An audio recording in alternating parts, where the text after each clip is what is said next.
Hola, muy buenos días. Yo soy Angie Contreras, soy integrante de la Asociación Cultivando Género, que nos encontramos por acá en Aguascalientes. Y pues quiero primero que nada agradecer esta invitación a poder participar en esta panel acerca de las estrategias para la seguridad y la privacidad digital de las mujeres, pues en el marco aparte de estas jornadas por el Día Internacional de las Mujeres.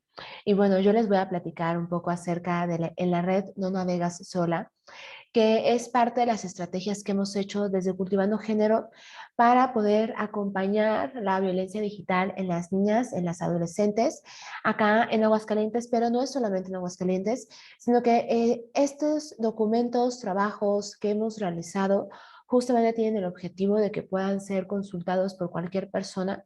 Entonces les platico que cualquiera puede entrar a nuestras redes sociales y descargar el contenido.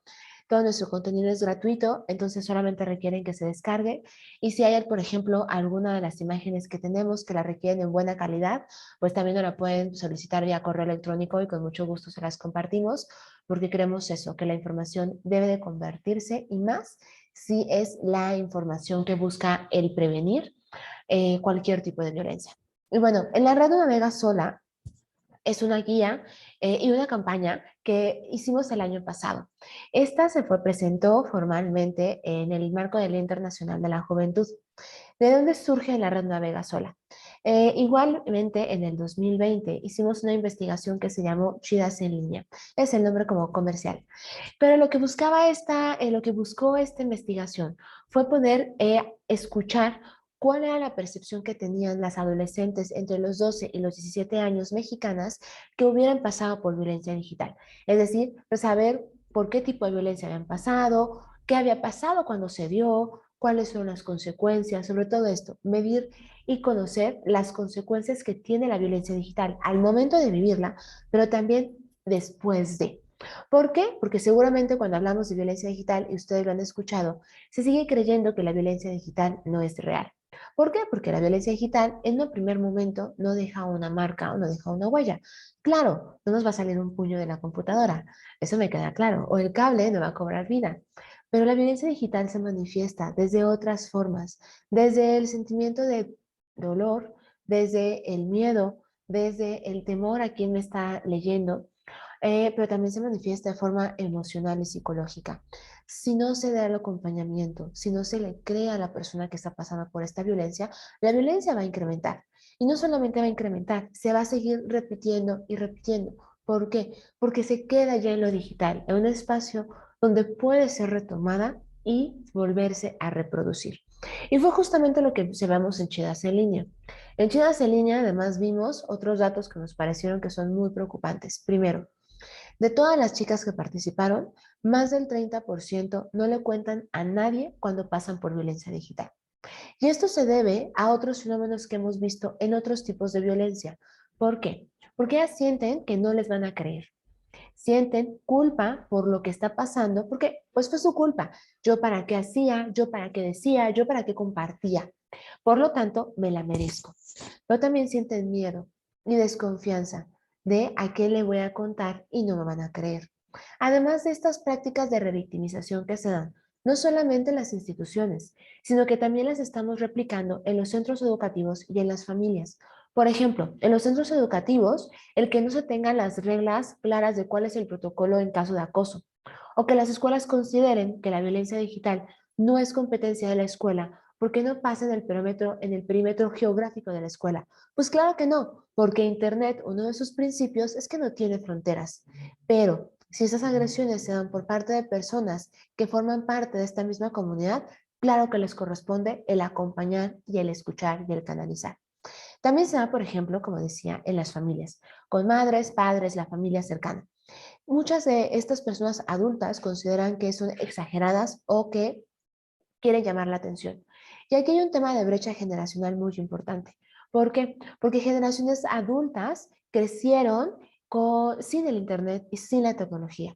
Tuvieron que empezar a adaptarse a estas herramientas como fueron pasando los años.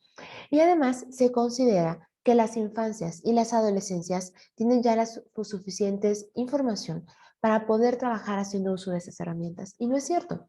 Lo que pasa es que ya no le tienen miedo a la herramienta, pero eso no quiere decir que sepan y conozcan la forma de garantizar su seguridad.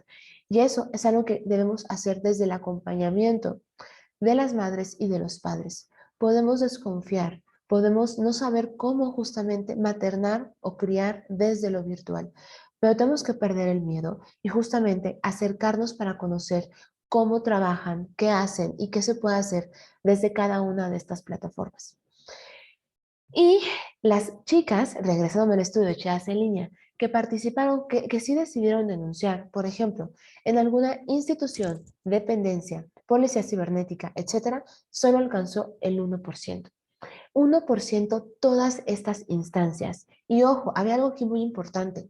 Otras dependencias o instancias de los gobiernos estatales y municipales que no trabajan directamente el tema de violencia, pero que sí trabajan el tema de las juventudes, no sabían qué hacer. Y aquí nos referimos específicamente a instancias como el DIF o el Instituto de la Juventud. Depende de cómo se llame en cada uno de los estados. Pero esas instancias que trabajan con las infancias y las adolescencias no sabían cómo hacer estos acompañamientos por la desinformación que existe. ¿Qué es importante? Que no solamente pensemos y dejemos el trabajo de la violencia a las instancias encargadas de las violencias, como lo serían las fiscalías, los institutos de las mujeres o centros de justicia, sino que tenemos que pensar en todas estas otras instancias, pensado desde una mirada interseccional de cómo afectan a todos estos grupos, pero que además al ser, a ser joven o menor de edad, hay otras características, por ejemplo, que tienes que ir acompañada de madre, padre o tutor si quieres presentar una denuncia de carácter penal.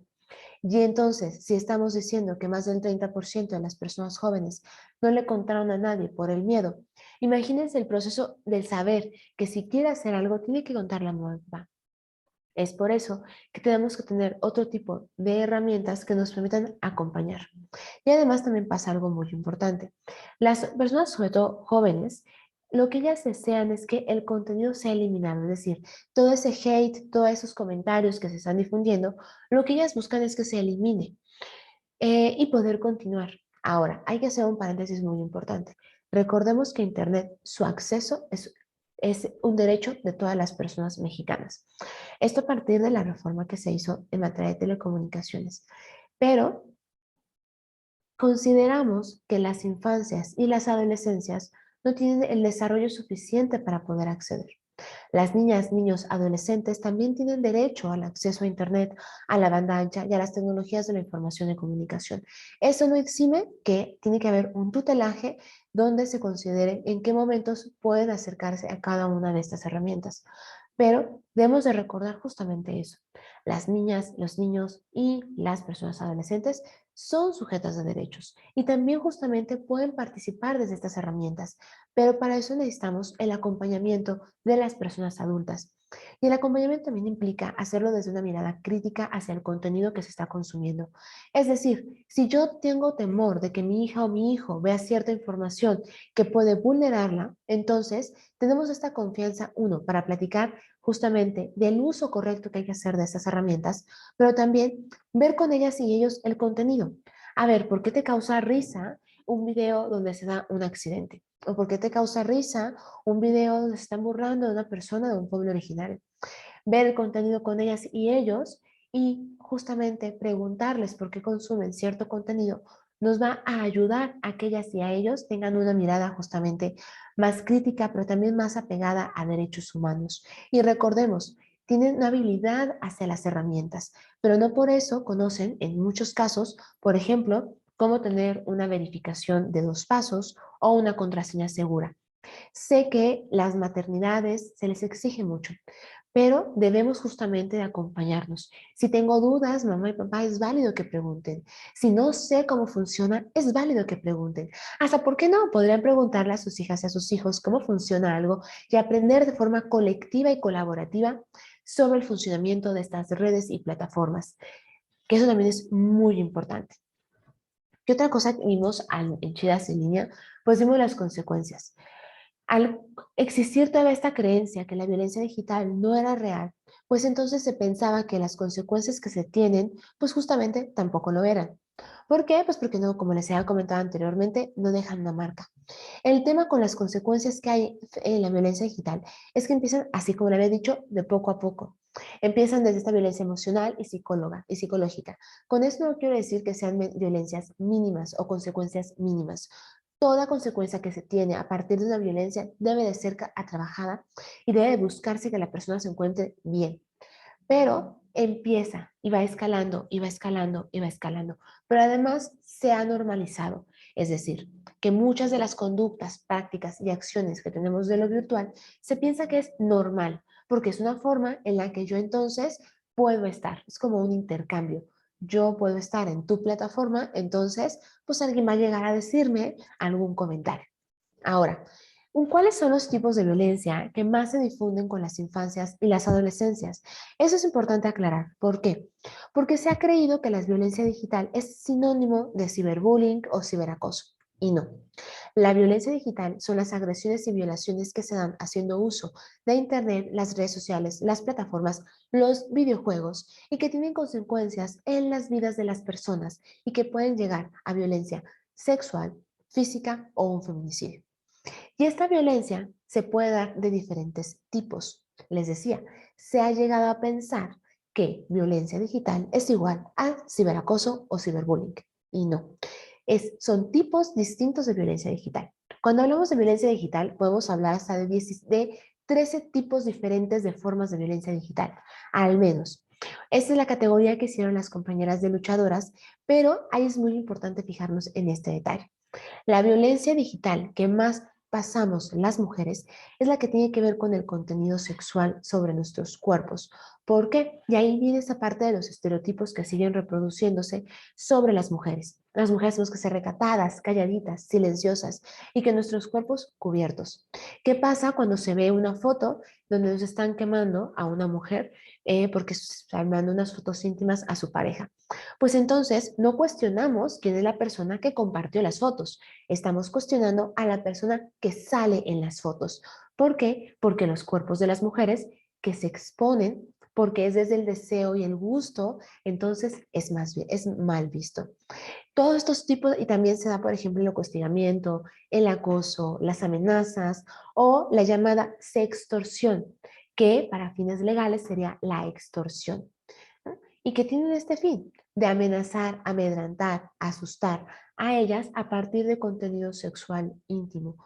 ¿Por qué? Porque nuestros contextos nos siguen diciendo que es culpa de ella, es culpa de quien sale en la foto lo que le está pasando.